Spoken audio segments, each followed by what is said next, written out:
Mr. President, I rise today with my colleague from Minnesota, Senator Smith, to honor two Minnesotans who were friends of ours who were taken from us this weekend in a shocking act of political violence. Representative Melissa Hortman, our former Speaker of the House, and her husband, Mark Hortman. I'm also continuing to pray for State Senator John Hoffman and his wife, Yvette, who survived a brutal assassination attempt. John took 9 bullets and Yvette took 8, and they are continuing to recover in the hospital. I've been in touch with Yvette, and she is grateful for the outpouring of support from all over the country for their family. And I want to extend my enormous gratitude to the hundreds and hundreds of local, state, and federal law enforcement who worked tirelessly over the course of a 43-hour manhunt to apprehend the suspect. They ran toward the danger. They risked their lives. And because of their bravery and diligence, our state was able to breathe a sigh of relief Sunday night, knowing that this man was no longer at large. The local officers from Brooklyn Park, Minnesota, also stopped further assassinations, along with other officers, in the moment by going over to check on legislators after learning about what had happened at Senator Hoffman's house. We now know that the assassin went to 2 other legislators' home in between the 2 shootings that night, and in one case sped off after being spotted by the police. While it was too late to save Melissa and Mark, the officers' decision to check on their house allowed them to spot the assassin, separate him from his vehicle, and begin the manhunt. But right now, we want to focus on who Melissa and Mark were as people. They were great neighbors, wonderful friends, and great parents to their beloved children, Sophie and Colin. Melissa is someone that I wish the whole Senate and the whole nation knew. We treasured her in Minnesota. She was the epitome of what you want in a public servant. She went into it for all the right reasons. She grew up in Spring Lake Park in Andover, Minnesota, working at her family's used auto parts company in Blaine in the summers.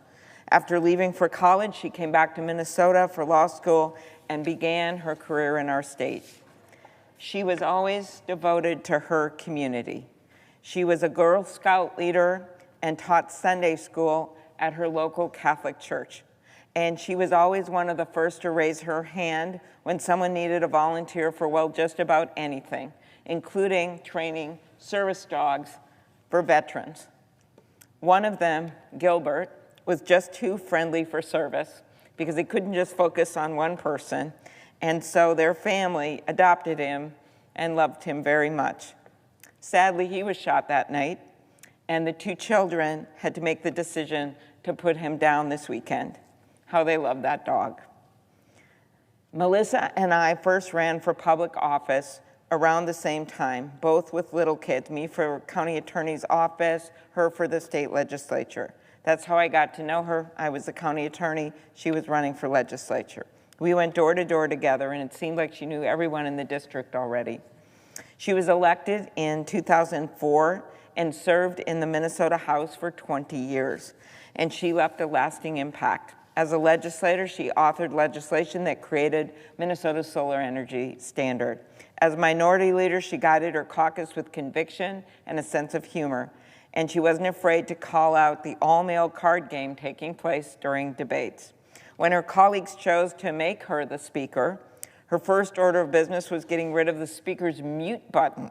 As she said at the time, "I have a gavel, and a gavel is good enough for me." Melissa was one of the most consequential speakers in the history of our state. She knew no limits in terms of trying to get people together, trying to get things done. And while I cannot believe she is gone, Minnesotans will be feeling the impact of her leadership forever. When a Minnesota student gets a free school lunch, that's Melissa. When a Minnesota parent is able to take paid leave to spend those early, precious moments with a newborn, that's Melissa. When a Minnesota voter casts a ballot without facing unfair discrimination, that's Melissa. When a woman is able to access reproductive care in our state, that's Melissa. And when our state achieves 100% clean energy by 2040, that will be because of Melissa. And when we had a tied state house this year, it was Melissa who forged a power-sharing agreement and a budget with her Republican counterpart. She was a generational leader, and she led with integrity and with courage. She, like her husband Mark, who you see here, who also was accomplished in business and a kind person, they were compassionate and they were smart and they were just nice to everyone. And I can't believe they are gone. Here they are with their kids. The polarization in our country, the divisions, the online hate needs to stop. Violence has absolutely no place in our democracy. We need to come together and bring down the rhetoric. We must be united in the face of this attack. It was simply un-American.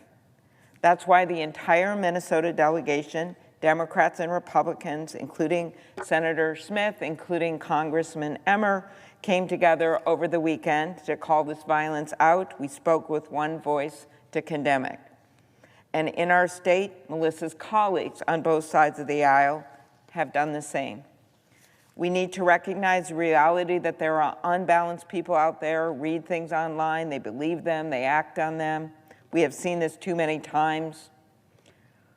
There are many things we can do as a body to fix this problem, and I'm sure in the days to come we will offer legislation on security and all kinds of things.